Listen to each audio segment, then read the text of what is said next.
10시에 전세역전 함께하도록 하죠. 오늘도 두 분 모셨습니다. 레몬리서치 김민수 대표, MBN골드의 조기준 매니저 함께합니다. 어서 오세요. 네, 반갑습니다.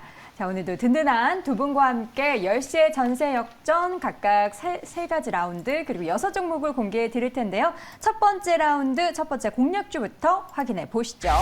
첫 번째 종목은 대상 보도록 하겠습니다. 자, 김민수 대표님의 종목인데요. 요즘에 이제 음식료 관련해서도 굉장히 기대가 되는데 대상은 저는 개인적으로 볼 때 이름을 참 잘 지은 것 같아요.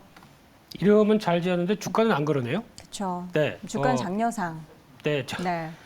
대상이 될 수 있을 그날까지 네. 움직였으면 좋겠고요. 요즘에 음식료 쪽에 대한 여러 가지 긍정적인 시그널이 나오긴 있습니다. 그쵸. 네, 그런 쪽에서 봤을 때 일단 곡물 가격 하향 안정화되고 네. 그중에서 팜유도 안정화되고 일단 음식료 쪽에서 뭐 과자 같은 경우도 대부분 튀기는 게 많죠. 그렇죠. 네. 튀거나 라면뿐만 아니라. 굽거나. 네.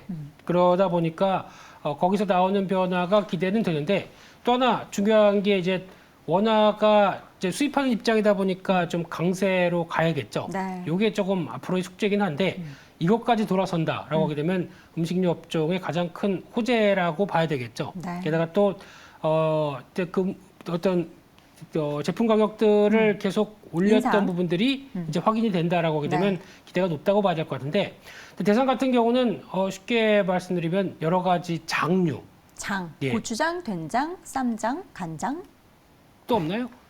초고추장. 네. 예, 감사합니다. 네. 네.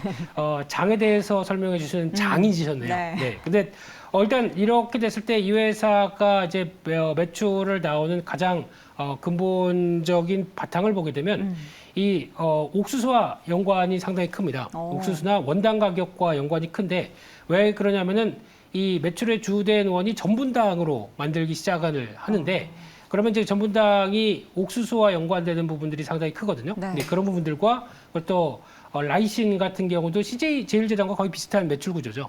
이쪽을 봤을 때 최근에 밀 가격보다 옥수수 가격의 하향 안정화가 가장 더 주가에 영향을 끼칠 수 있다라고 하게 되면 이 부분이 하향 안정화됐을 때 나올 수 있는 부분들은 더 크다라고 봐야 될 것 같고요. 네. 게다가 앞서 말씀드렸듯이 환율이 좀 그렇다고 하게 되면 수입하는 입장의 환율보다 수출하는 쪽이 훨씬 크다라고 하게 되면 수출을 통해서 QA 확대와 함께 난 내수가 아니다. 네. 라는 쪽과 함께 오히려 원화 약세에 대한 강점을 보일 수 있는 쪽까지 챙긴다라고 하게 되면 오히려 수출이 비중이 높은 게 지금은 가장 좋다라고 그렇죠. 보게 되면 지금 보여지고 있는 수출 비중이 최근 들어서 계속 늘어납니다. 한 35%대까지 성장을 한 상황들이고요. 네. 게다가 동남아 쪽, 거기다가 북미 쪽 확대가 되게 되면 오히려 기대감이 높다는 부분들도 생각을 해야 될 것 같고요. 그럼 이렇게 되면은 아마 2분기 실적은 예상치를 상회할 걸로 보여지고 있고 올해 영업이익이 한 1,600억대까지 나오면서 물론 과거에 보여줬었던 어떤 비대면 네. 쪽에 대해서 나왔던 부분들보다는 약간 모멘텀은 떨어진다고 하더라도 여전히 확장세로 나가기 시작하면서 내년에 대한 기대감은 좀 더 커질 수 있을 것 같고요. 네. 그랬을 때 지금 현재 시총이 7,500억이면은 상당히 저평가란 부분들로 봐야 될 것 같고요. 네. 게다가 배당 3.7%대 오. 생각하게 되면 아마 지금 뭐 당장이 아니라고 하더라도 지금 가격대에서 기다리게 되면 충분히 수익을 줄 만한 종목이 아닌가 라는 관점 쪽에서 바라보고 있습니다. 네, 지금 사실 2만 원대 초반의 가격대에서 매물이 계속해서 쌓이고 있는 상황이거든요. 네. 과연 얼마나 뚫어낼지가 관건일 것 같은데 목표 주가를 어느 정도로 보실까요? 네, 환율 변화나 앞서 말씀드렸던 실적 동향들만 확인되게 되면 네. 레벨업은 시도할 것이다 라는 쪽으로 바라보고 있고요. 네. 그런 쪽으로 봤을 때 최근 거의 횡보죠. 네, 근데 나는 지금 테마 종목들 빠르게 움직이는 거 대응하기 싫다. 그러면 담아놓는 것도 하나의 좋은 전략이 아닐까 생각되고 있고요. 그런 쪽에서 1차로 지난번 하락했던 역순 한 24,000원대 부근 정도를 1차로 목표가로 세울 수 있을 것 같고요. 네. 손절가는 좀 짧게 잡았습니다. 2만 원대로 말씀드리겠습니다. 네, 첫 번째 공략 종목은 대상을 확인했습니다. 요즘에 사실 음식료 관련된 기대감이 많이 나타나고 있습니다. 우리가 가격 전가가 가장 쉬운 그런 필수 소비재 관련해서 많은 제품들이 있는데 그 가운데 있어서 이제 장류, 게다가 이제 수출에 대한 모멘텀도 있는 종목으로 확인해봤고요. 목표 주가를 24,000원 제시를 해주셨습니다. 자, 첫 번째 라운드 첫 번째 종목은 대상 봤고요. 두 번째 조기준 조기준 매니저의 공략주 확인해 보시죠. 자, 전세역전 공략주 NHN 한국사이버결제 보도록 하겠습니다. 현재 주가가 2%대 강세를 보이고 있는데요. 와, 이 종목도 뭐 주가가 거의 뭐 누워 있네요. 이 주식은 사실은 뭐 외국인들이 무조건 주식으로 돈을 버는 게 아니다라는 네. 거를 보여주고 있고요. 그다음에 또 하나는 회사가 펀더멘탈이 좋다고 그래서 꼭 올라가는 건 아니다. 결국엔 수급이 중요하다는 거를 보여주는 건데 네. 오늘 사실 이제 전자결제에서 카카오페이가 거의 9%에서 10% 올라가거든요. 많이 올라가요. 근데 이제 카카오는 굉장히 이슈화 되는데 NHN 관련해서 이제 네이버 연계 쪽은 솔직히 네. 조금 소외돼 있고 이 주식이 이제 차트상 제가 보면은 얘가 외국인들이 그러니까 대주주가 50% 정도 들고 있는데 네. 외국인들이 37%까지 산 적이 있어요. 그러니까 유통 물량이 없을 만큼 계속 사면서 이게 10,000원대에 거래됐던 게 4만 원까지 만들었어요. 외국인들이 이제 끌어올리면서 자기들이 이제 매수를 하면서 이렇게 외국인들이 밑에서 끌어올렸거든요. 결국에는 걔네들이 지금 손절하고 있습니다. 그래서 지금 이제 4만 원대를 지금 13,000원까지 빠지고 있는데 올해도 300만 주 넘게 이제 매도했습니다. 계속 그제까지 팔다가 어제 10만 주 사고 오늘 8만 주 다시 팔았습니다. 그럼 그래서 지분율이 어느 정도로 떨어졌어요? 걔네들이 7%였는데 25%, 10% 정도 빠진 겁니다. 10% 이상이 빠졌습니다. 네. 그래서 지금 얘네들이 지금 손절하고 있는 겁니다. 외국계가 지금 굉장히 많이 한국의 이제 네이버 결제에서 여기가 이제 국내용이 아닙니다. 그래서 휴대폰 결제라든가 밴 서비스라든가 이제 그 음식점에서 결제할 때를 하는 건데 여기가 테슬라, 애플, 익스피디아 이런 명품 업체들 그러니까 해외 가맹점이 굉장히 많습니다. 그래서 우리나라용이 아니고 이제 외국인들이 이제 급격히 사면서 이제 팔면서 계속 팔고 있거든요. 오늘도 8만 주 팔았는데 네. 이제 13,000원 밑으로는 거의 가지는 않는 것 같습니다. 그래서 하반 경직성이 있고요. 이 회사가 그렇다고 매출이 나쁜 것도 아닙니다. 그래서 작년도 계속 매출이 늘고 있고 2020년에 6,200억, 그다음에 7,400억, 올해 8,500억에 460억을 달성을 가능한 예상을 하고 있는데 네. 지금 현재 시총이 5,600억이거든요. 그래서 PER을 계산했을 때도 펀더멘탈을 계산하도 기본적인 분석, 기술적인 분석을 봐도 굉장히 저점이다 생각을 하고 있고 그러네요. 또 카카오페이, 그다음에 이런 결제, 그다음에 핸드폰 결제라든가 이런 것들이 간편 결제라든가 늘어나는 상황에서 네. 현재 이제 수급에 의해서 외국인들이 이제 거의 1,000만 주 정도거든요. 한 이게 1,000만 주 정도인데 이제 거의 다 팔고 있고 추가적으로 더 하락 밑에서는 팔지 않더라고요. 밑으로 빠지면 매수했다가 네. 팔고 있기 때문에 지금 현재가까지 매수를 하시면 제가 보기에는 지금 이제 13,900원 선에서 거래되는데 네. 이 가격에서 사셔가지고요. 목표가는 저는 3만 원 잡아드렸는데 오. 사실은 저는 4만 원 잡아도 되지 않을까 그러니까요. 생각합니다. 그래서 주가 진짜 신규로 많이 지금 빠졌네요. 현재 OTT 직구 사이트 이런 것들이 결제가 계속 그 고객들이 늘어나고 있거든요. 네. 그래서 이런 결제, 뭐 핸드폰 결제, 간편 결제 이런 것들은 계속 늘어나기 때문에 이 회사는 4만 원까지 잡아도 될 것 같고요. 손절가는 12,500원으로 잡아드리겠습니다. 네. 글로벌한 그런 업체들과의 제휴가 굉장히 매력적인 그런 종목입니다. 주가가 굉장히 많이 하락을 했습니다. 이 가운데 있어서 10,000원대 현재 기록하는 주가, 앞으로의 목표 주가를 3만 원 선까지 그리고 더 솔직히 그 위로도 더 열어두신다라는 말씀까지 들어봤습니다. NHN 한국사이버결제 두 번째 공략주로 확인해봤고요. 이제 두 번째 라운드로 넘어가 보도록 하겠습니다. 첫 번째 김민수 대표의 전세역전 공략주 공개합니다. 자, 메커스를 보도록 할 텐데요. 현재 주가는 0.33% 오늘장 소폭을은 9,170원 기록이 되고 있습니다. 이 종목도 뭐 7월장 들어서 계속된 주가 회복세 보이는데 앞으로 더 기대할 부분은 뭘까요? 네, 너무 아깝습니다. 아깝다는요? 지금 주가에 있을 회사가 아닌데 더 올라가야 되는데. 네, 아마 반도체 업황에 대한 우려감 때문에 좀 못 가는 대표적인 회사 같고요. 실적 1분기에 발표한 거나 동향을 봤을 때는 성장은 이루어지고 있는데 네. 제대로 된 평가가 안 되는 것 같아서 바라보고 있는 입장이고요. 네. 특히 이 회사가 하는 게 비메모리 쪽의 영역을 넓혀서 비메모리 반도체 유통을 하고 있는데 유통. 네, 단순하게 유통이 아닙니다.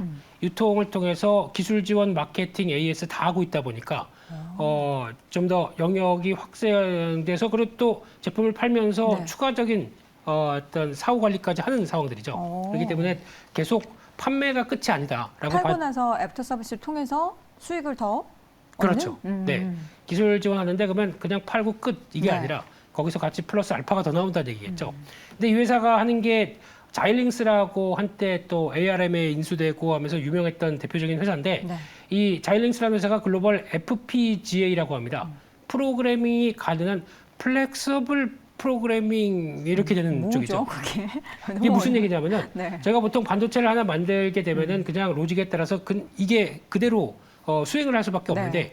이 안에 반도체 쪽에서 그 수정이 가능하게 플렉서블하게. 플렉서블, 그러니까. 네, 아. 내추럴, 네. 네, 그렇습니다. 이렇게 돼서 나오기 시작하는 부분들이 나오게 되면 아무래도 앞으로 이제 다양한 데이터나 역할에 따라서 영향력이 커질 수밖에 없겠죠. 네. 그렇게 되면은 이 부분이 앞으로 가장 또 기대되는 또 하나의 반도체 분야라고 되는데 이게 어디 많이 쓰이냐면은 차량용, 자율주행 관련된 쪽에서 데이터가 바뀔 때마다 또 같이 또 로직에 따라서 바꿔줘야 되겠죠.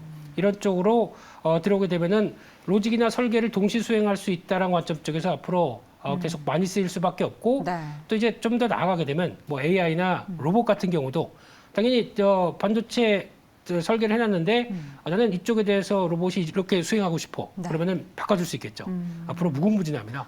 네, 가능성이 많이 열려 있네요. 그렇죠. 그래서 이런 쪽으로 봤었을 때는 벌써 이제 작년부터 성장세는 뚜렷했는데 지금 올해 1분기 같은 경우도 매출이 440억 26% 증가했고요. 영업이익 92억 80% 증가했습니다. 그러면은 지금 이 정도 규모만 나온다고 하더라도 올해 300억대 이상은 충분히 나올 수 있겠죠. 근데 지금 시총이 1,400억입니다.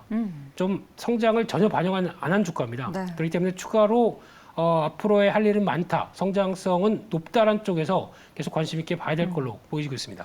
목표 주가를 설정을 해볼 텐데 지금 주가는 9,000원대입니다. 목표 주가는 어느 정도로 보실까요?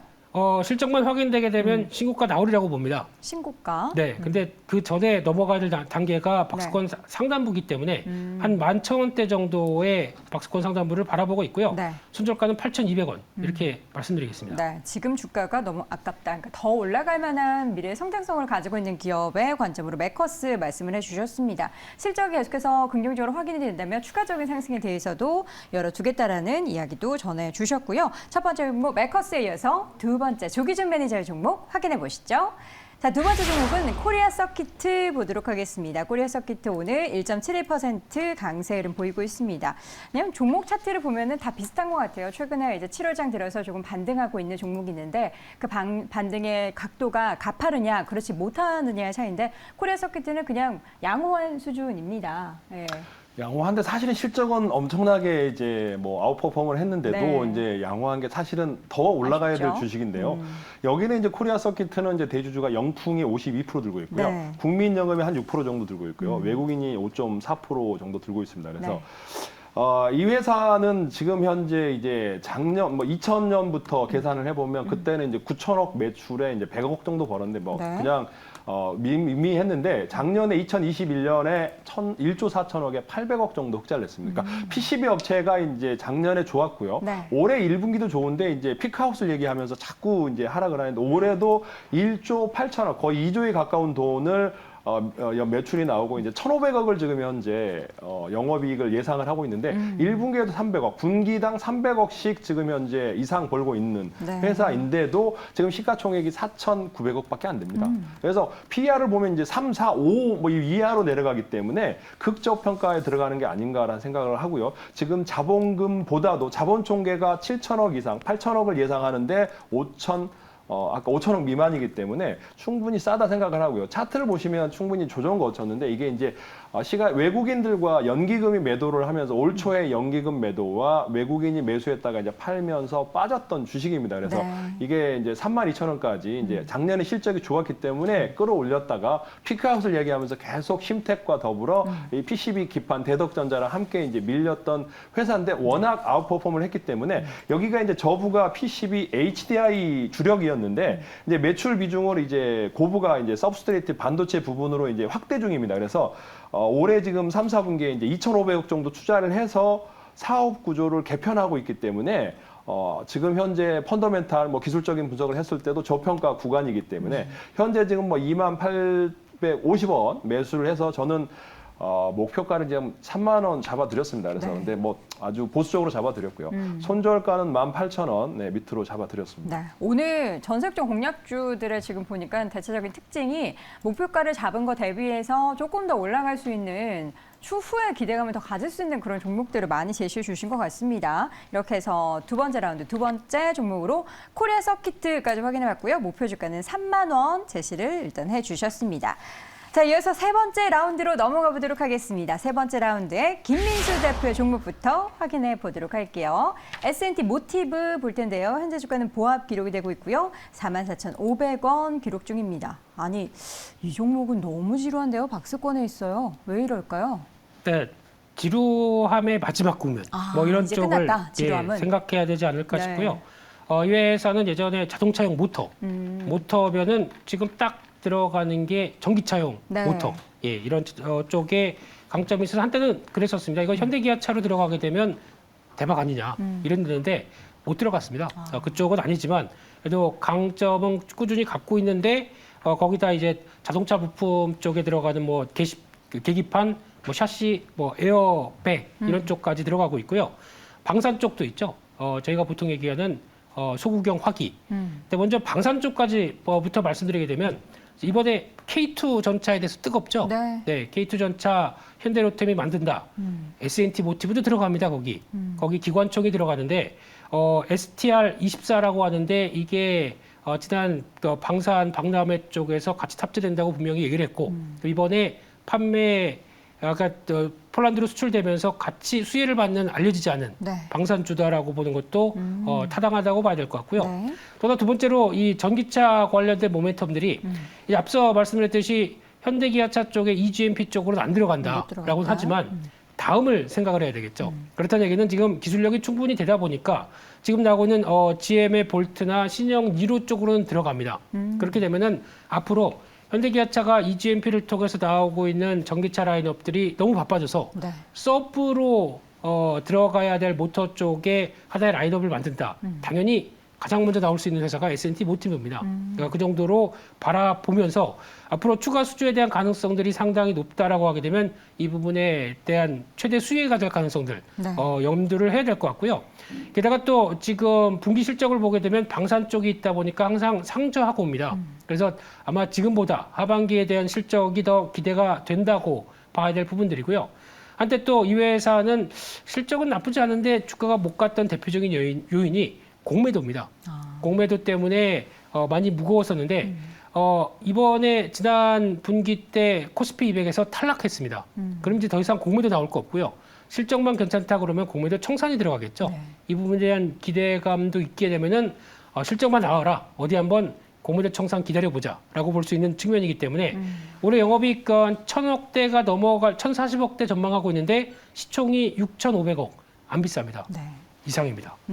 제 S&T 모티브 최근에 나왔던 보고서 내용을 보니까 주요 고객인 GM과 현대차그룹의 하반기 생산 회복에 따른 기대감이 있다라는 부분을 언급하면서 앞으로 근데 추가적인 수주를 좀 확인해야 된다. 추가적인 수주가 없으면 좀 매력도가 떨어진다라고 하는데 여기에 대해서는 어떻게 뭐 얘기 나오는 거 없습니까? 네, 수주가 확인이 돼야 된다라는 부분들은 확인 가능성도 반대로는 있다는 쪽으로 봐야 되겠죠. 근데 확실하게 지금 얘기되는지. 네, 전기차 쪽의 라인업이 바빠지면 바빠질수록 네. 영향이 들어올 수 있겠다라고 봐야 될 것 같고요. 이제 또 앞으로 모터에 대한 중요성은 계속 커질 수밖에 없겠죠. 네. 근데 약간 중대형급이다 보니까 저희가 얘기하는 로봇 쪽에 들어가는 모터는 또 아닐 수 있지만 반대로 보게 되면 UAM 기체로 들어가는 모터 쪽엔 또 기대감이 높겠죠. 그래서 여러 가지 그러니까 모터의 강자로 떠오르다 보니까 할 수 있는 역할들은 많아졌다. 근데 연결되기 시작하게 되면 네. 이 상황은 아니겠죠. 먹거리는 많은데 좀 들어보면은 장기적으로 좀 봐야 될 것 같아요. UAM 같은 경우에도 우리가 뭐 당장의 수주가 발생을 하거나 그런 부분은 아니라서 그리고 말씀해 주셨던 부분이 이제 부분 매출 추이에 있어서 방산이나 모터 대비해서 전장 쪽이 되게 많거든요. 네. 여기에서는 뭐 기대할 부분들이 있을까요? 네, 앞서 말씀드렸듯이 이제 아마 지금까지 내연기관 쪽에서 뭐 계기판이나 네. 뭐 그리고 또 에어백이나 이런 여러 가지가 그러니까 전장 쪽으로 갔을 때는 또 에어백도 바뀐다고 합니다. 보통 어떤 약간 그 토크가 크다 보니까 이제 충격이 정차가, 그쵸. 더 크죠. 그러다 보니까 거기서 에어백의 관리나 이런 쪽도 좀 바뀐다라고 얘기를 하고 있고요. 금액도 더 올라가겠네요. 네, 그 단가가 더 올라가겠네요. 에어백의 단가가. 그렇겠죠. 네. 그런 부분 봤을 때 또 네. 계기판도 보면은 요즘에 예전에 뭐 아날로그 계기판이 아니지 않습니까? 요즘 다 디지털로 되고 있고 그런 네. 것들 바꿔가기 시작하게 되면 또 기회의 은들은 더 높다라고 바라보고 있습니다. 네, S&T 모티브 지금보다 사실 향후에 기대가 되는 부분들이 많다라는 이야기를 쭉 전해주셨는데 지금 가격대가 44,700원 주가 형성을 하고 있습니다. 주가가 지금 3만 원대 후반대까지 빠졌다 회복세를 보이고 있는데요. 목표 주가를 어느 정도로 설정을 해볼까요? 네, 이 정도라고 하면 좀 길게 봤었을 때도 아직 뭐 큰 변화 없습니다. 네. 근데 지금 변화만 나와라라고 기대를 하고 있는 상황이라고 봐야 될 것 같고요. 그러면 지난번 고가대 부근까지 연결되는 주봉의 패턴인데요. 그 정도 부근까지 회복한다라고 되면 5만 원대 정도까지는 바라볼 수 있을 것 같고요. 네. 손절가는 조금 짧게 또 4만 2천 원대로 말씀드리겠습니다. 네, 단기적인 흐름에 있어서는 주가 5만 원대 제시해 주셨습니다. 와, 이 종목이 작년에 8만 원을 넘어섰었네요. 네, 그럴 정도의 저력은 네. 있다라고 하게 되면 뚜껑 열어보자 이렇게 말씀드리겠습니다. 위에서 사셨던 분들도 꽤 많으실 것 같은데 어쨌든 지금 4만 원대 주가까지 회복한 가운데 5만 원의 목표 주가를 제시해 주셨습니다.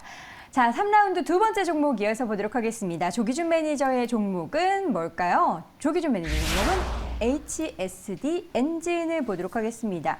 현재 주가 1.46% 하락세 보이고 있습니다. 그동안 단기적으로 주가가 굉장히 많이 상승세를 보였습니다. 지난주부터 지금 10% 넘게 단기적인 상승을 보인 종목인데요. HSD 엔진 투자 포인트 뭐가 있을까요? 이 회사는 사실은 우리가 조선업종의 호황이라는 건 알고 네. 있는데 이제 우리나라에서 이제 조선업종을 만들 때 이제 최근에는 이제 작년 비해서 이제 사실은 수주가 좀 떨어졌어요. 왜 네. 그러냐면 작년에 이제 그 우리나라가 1,000대 정도 이제 상반기에 이제 수주했는데 지금 970대 정도를 수주를 했다고 합니다. 근데 이게 이제 작년에는 중국보다 뒤져 있는데 네. 작년에 중국이 1,400대 했었고 우리가 1,000대 했었는데 지금은 중국이 이제 930대랑 우리가 970대 정도로 했기 때문에 이제 앞섰는데 왜 그러냐면은 신조선가가 엄청 올랐어요. 10%씩. 2020년도에 이제 129에서 시작했던 게 2018년도에 그래서 지금 4년 동안 161까지 조선가가 계속 해년마다 10% 정도 올랐고요. 그래서 배값이 비싸면서 또 하나는 이제 아까 얘기한 대로 이제 러시아가 지금 현재 수주를 못 하고 있습니다. 그러니까 최근에 이제 거의 수주에 거의 굉장히 많은 차지했던 수주가 지금 취소되고 있는 게 러시아가 지금 현재 전쟁하느라고 지금 이제 수주를 다 취소하고 있는 거거든요. 잔금을 치를 수 없기 때문에. 네. 그래서 지금 수주 잔고가 떨어졌는데 좋은 거는 이제 친환경이 늘어난다는 겁니다. 그래서 듀얼, 그러니까 DF 추진 엔진이라고 그래가지고요. 그러니까 중유도 쓰고 LNG도 쓰고 이런 엔진을 만들 수 있는 거는 계속 늘어나고 있습니다. 그래서 그거를 이제 친환경 269대가 정도 나왔는데 이제 120대를 한국에서 하고 있는데 그 중에 이제 한국에서 그 듀얼 엔진을 할 수 있는 데가 두 군데밖에 없어요. 현대중공업하고 HSD 엔진. 그러니까 대우조선이랑 삼성중공업은 수주를 하면 여기다가 엔진 주문을 하는 겁니다. 네. 그래서 지금 현재 조선사들이 지금 도크가 2025년, 2026년까지 꽉 차 있다고 합니다. 지금 주문을 넣으면 2026년 후반에 받는 거죠. 그래서 그만큼 차 있는데 이 회사가 이제 그런 수주를 늘어나는 거를 대비해서 시설 확충을 해야 되니까 유상 증자를 한 겁니다. 그래서 900억 정도 유상 증자 구간에 와 있고 지금 유상 증자는 엊그제 이제 신청을 했고 이제 무증이 0.2% 정도 무증이 진행이 남아 있는데 유상 증자를 한 이유가 시설 확충, 그다음에 수주를 커버하기 위해서 그래서 현재 수주 잔고 1조 4천억 이상 쌓여 있고 2년치 일감이 지금 현재 꽉 차 있습니다. 네. 그래서 그런 상황에서 앞으로 이제 러시아가 이제 추가적으로 전쟁이 끝나면 수주가 올라올 거고, 그러니까 다시 그러면 이제 계속 전쟁을 한다면 좀 길어지겠지만 어차피 전쟁이 끝난다 그러면 수주는 계속 나올 거고 또 친환경 듀얼 엔진 추진 선박은 계속 수주가 될 거기 때문에 이 회사의 미래는 밝다 싶어서 현재 이제 9,420원대에서 매수를 하신 다음에 이제 목표가저는 예, 10,000원대인데, 그러니까 전고점 이 10,000원대인데 저는 이제 돌파해서 13,000원대까지 잡아드리면 되지 않을까 싶습니다. 현재 시가총액이 4천억 정도, 4천억에서 지금 현재 4,500억 정도 하거든요. 그래서 4,400억 위치이기 때문에 네. 현재 가치보다는 제가 보기에는 한 7, 8억, 1,000억까지는 올라갈 수 여력이 있다 생각을 합니다. 그래서 그래도 이제 손절가는 9,000원으로 잡아드리겠습니다. 네, 사실 최근에 이제 조선주 관련한 수주 이야기들 되게 많이 들리는데 큰 조선사 얘기들이 굉장히 많이 부각이 됐지만 뚜껑을 열어봤더니 이게 또 조선 배를 수출을 하고 만들어도 이 마진이 별로 안 좋다, 손해를 볼 수도 있다, 뭐 이런 얘기들이 있는데 여기 대해서는 어떻게 생각하십니까? 그게 이제 그 수준 이제 하면서 이제 조선가는 계속 올라가는데 이제 후판 가격이 너무 많이 올라가면서 그러니까요. 그랬는데 최근에 이제 중요한 건 철광석과 후판 가격이 내려가고 있습니다. 그러니까 중국에서 지금 현재 사실은 중국의 후판 가격이나 철근 가격이 굉장히 많이 떨어지고 있어요. 네. 근데 우리나라는 지금 현재 꺾이고는 있지만 조금 이제 철강 포스코라든가 현대제철이나 이런 데에서 조금씩 낮추고는 있습니다. 그래서 조선가는 안 떨어지는 반면에 전주 대비 또 올랐어요. 그래서 네. 올라는 반면에 후판 가격은 이제 올랐다가 지금 떨어지고 있는 상황이기 때문에 영업이익은 늘어날 거다. 그러면서 제가 보기에는 이제 그런 우려 상황은 이제 원자재 가격이 꺾이고 있기 때문에 제가 보기에는 이런 친환경 선박은 고부가 가치 선박은 이제 버퍼가 있거든요. 네. 그러니까 싼 이제 카고 벌크 선들은 이제 그 단가가 낮기 때문에 그런 완충 작용할 수 있는 가격대가 없는데 그러니까 고부가 가치 선박들은 가격이 비싸기 있다. 때문에 후판 가격을 커버할 만큼 된다고 생각하기 때문에 네. 그와 관련된 엔진을 만드는 HSD 엔진 좋아 보입니다. 네, 알겠습니다. 세 번째 종목 오르군 HSD 엔진 확인해봤고요. 현재 주가 대비해서 목표 주가는 높게 잡아주셨어요. 지금 최근에 고가 흐름 봐도 11,000원 선이었는데 13,000원 선까지 확인이 됐고요. 손절가는 9,000원 참고해 주시기 바랍니다. 자, 이렇게 해서 오늘도 10시 전세역전 6종목 확인해봤습니다. 이 시간 레몬리서치 김민수 대표, MBN골드 조기준 매니저 함께했습니다. 고맙습니다.